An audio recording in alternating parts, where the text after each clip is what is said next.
अभिवादन। आज के डीप डाइव में हम कुछ पारंपरिक भारतीय ज्ञान स्रोतों में गोता लगा रहे हैं। ये स्रोत शिष्टाचार यानी अच्छे आचरण पर ध्यान केंद्रित करते हैं। हाँ, और इनमें एक केंद्रीय विचार है, आचारः प्रथमो धर्मः। आचरण पहला कर्तव्य है। तो आज हम यही समझने की कोशिश करेंगे कि सदाचार, सत्य, विद्या, पवित्रता, इन सब के बारे में ये ग्रंथ क्या कहते हैं। बिल्कुल, और जीवन में इनका क्या महत्व है, इस पर भी बात करेंगे। तो चलिए शुरू करते हैं।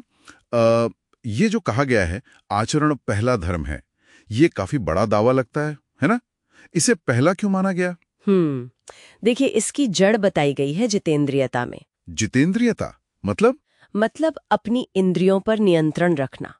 स्रोत कहते हैं कि 5 ज्ञानेंद्रियां हैं जिनसे हम जानते हैं, 5 कर्मेंद्रियां हैं जिनसे हम काम करते हैं, हाँ। और 11वां यानी मन, इन सब को वश में करना ही सफलता की मतलब अभीष्ट सिद्धि की कुंजी है। अच्छा। इसके बिना आप सोचिए, सदाचार की नींव ही नहीं टिक सकती। अगर इंद्रियां और मन ही काबू में नहीं तो अच्छा आचरण कैसे होगा? ये तो दिलचस्प है। तो ये जितेंद्रिय व्यक्ति होता कैसा है फिर? व्यवहार में इसका क्या मतलब है? इसकी पहचान ये बताई है कि ऐसा व्यक्ति प्रशंसा सुनकर फूला नहीं समाता, और निंदा सुनकर टूट नहीं जाता। अच्छा बुरा, स्पर्श, रूप, रस, गंध, ये चीजें उसे मतलब विचलित नहीं करती। इसे ही सदाचार का केंद्र बिंदु माना गया है। एक तरह की मानसिक स्थिरता है ये, समता। वाह, ये तो आजकल की दुनिया में जहां इतनी उत्तेजनाएं हैं बहुत ही जरूरी लगता है। अच्छा, सत्य के बारे में क्या? सत्य सर्वम प्रतिष्ठितम, ये तो सुना है कि सत्य ही सबका आधार है। हाँ, सत्य को तो सर्वोपरि माना ही गया है, लेकिन इसे बरतने में मतलब इसे बोलने में बड़ी सावधानी रखने को कहा गया है। सावधानी? कैसी सावधानी? एक महत्वपूर्ण बात यह है कि अप्रिय सत्य बोलने से बचना चाहिए। ऐसा सत्य जो दूसरों को बेकार में कष्ट दे। अच्छा। हाँ, यहाँ एक संतुलन साधने की बात है। और ये भी कि अगर कोई कपट से या अन्याय से पूछे तो उसे जवाब न दे। हाँ, बल्कि उसके सामने जड़ जैसा व्यवहार करें, मतलब मौन रहें या उदासीन। ये तो थोड़ा चौंकाने वाला है। मतलब हमेशा सच बोलना ही काफी नहीं है, कैसे और कब बोलना है ये भी देखना है। बिल्कुल, शायद उद्देश्य अनावश्यक टकराव या किसी को चोट पहुंचाने से बचना है। लेकिन हाँ, ये भी कहा है कि अगर कोई सच में जानने का इच्छुक हो, निष्कपट हो, तो उसे बिना पूछे भी सही मार्गदर्शन या उपदेश देना चाहिए। तो सत्य जरूरी है, पर करुणा और विवेक के साथ। समझ गया। ये संतुलन वाली बात अहम है। अब बात करते हैं विद्या की, यानी ज्ञान की। स्रोतों में इस पर भी काफी जोर है ना? हाँ बिल्कुल।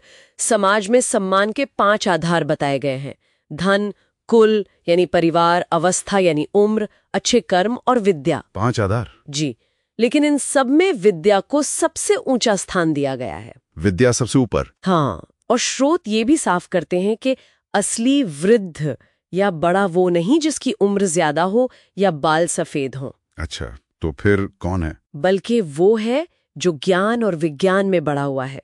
विद्वान लोग भी एक पढ़े लिखे ज्ञानी युवा को ही बड़ा मानते हैं, चाहे उसकी उम्र कम क्यों ना हो। यानी ज्ञान उम्र से ज्यादा महत्वपूर्ण माना गया है। तो फिर अगर किसी ने विद्या प्राप्त कर ली तो उसका आचरण कैसा होना चाहिए? ज्ञान प्राप्त करके विद्वान और धर्मात्मा बनने पर व्यक्ति को निर्वैरता यानी बिना किसी द्वेष के सभी प्राणियों के कल्याण के लिए उपदेश करना चाहिए। सबके कल्याण के लिए? हाँ, और वाणी में मिठास और कोमलता होनी चाहिए। स्रोत कहते हैं कि जो लोग अपने सत्य उपदेश से धर्म की वृद्धि करते हैं वो धन्य है। मतलब ज्ञान सिर्फ अपने लिए नहीं है, उसे कल्याण के लिए इस्तेमाल करना है। सही बात है। इसी से जुड़ा हुआ शायद शौच यानी पवित्रता का विचार भी है। हाँ, शौच के 2 पहलू बताए गए हैं।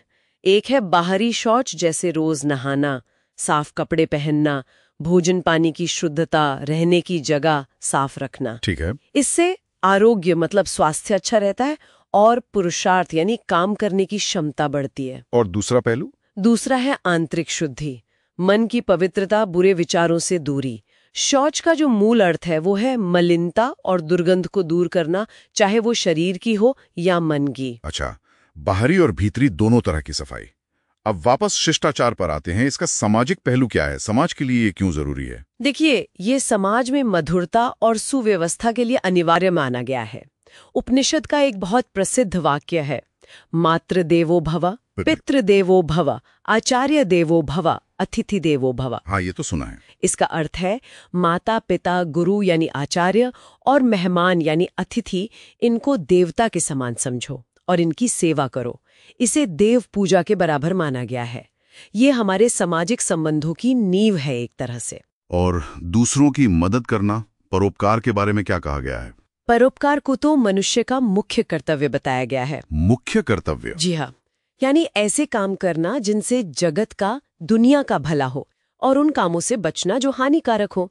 ये सिर्फ अच्छा होना नहीं है, बल्कि सक्रिय रूप से भलाई करना है। समझ गया, एक्टिवली अच्छा करना। आखिर में संगति की बात आती है। सत्संग, अच्छी संगति, इसके बारे में क्या सलाह है? इसमें तो बिल्कुल स्पष्ट निर्देश है कि बुरे लोगों की संगति से बचना चाहिए।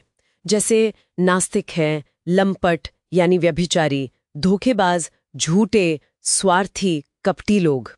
माना जाता है कि इनकी संगत चरित्र को बिगाड़ सकती है। इसके बिल्कुल विपरीत आप्त लोगों का संग करना चाहिए। आप्त लोग ये कौन होते हैं? आप्त वो हैं जो सत्यवादी हैं, धर्मात्मा हैं और परोपकार प्रिय हैं, मतलब दूसरों का भला चाहते हैं।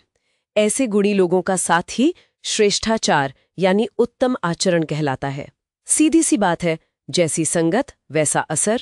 ये सब एक अच्छे और संतुलित जीवन के लिए मतलब आपस में जुड़े हुए लगते हैं। बिल्कुल सही कहा आपने। ये सिर्फ अलग अलग नियम नहीं है, बल्कि एक पूरा जीवन दर्शन है जैसे। हाँ बिल्कुल, स्रोत यही दिखाते हैं कि इन सिद्धांतों को अपनाने से व्यक्ति न केवल अपने लक्ष्य पाता है, बल्कि समाज में भी सद्भाव और कल्याण लाता है। ये व्यक्तिगत विकास और सामाजिक हित दोनों का एक समग्र दृष्टिकोण है, और मेरे ख्याल से आज भी उतना ही प्रासंगिक है। सही कहा। तो यहाँ अपने श्रोताओं के लिए एक विचार छोड़ते हैं। आज की इस तेज रफ्तार डिजिटल दुनिया में, जहां सूचना तुरंत फैलती है, सत्य के प्रति निष्ठा और वो जो सलाह थी कि अप्रिय सत्य न बोलें, इनके बीच संतुलन कैसे साधा जा सकता है, इस पर विचार जरूर कीजिएगा।